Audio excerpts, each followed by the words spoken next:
Section 4.2, Gravity and Distance, the inverse square law.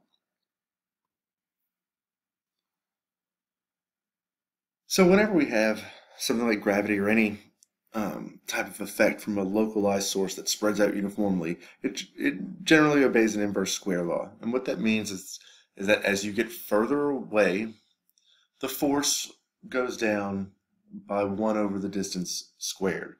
So the greater the distance, the smaller the force, and it gets smaller and smaller, faster and faster. So in other words, if you were twice the distance, and you can kind of look over here, this is the best picture in the world, but if you're twice the distance from somewhere, the force is essentially going to be cut by 1/4.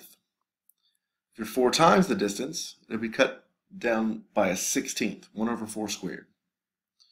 So every time you get further and further away, the force gets weaker and weaker and weaker. That means that this force does approach 0, but will never reach 0. So that no matter how far away you are, there is still some gravitational force between two objects. It can become really, really, really small as you get really, really far away, but it never goes away entirely. This is important. The gravitational force itself exists and extends through all of the universe entirely. Without gravity, no planets are held into the solar system.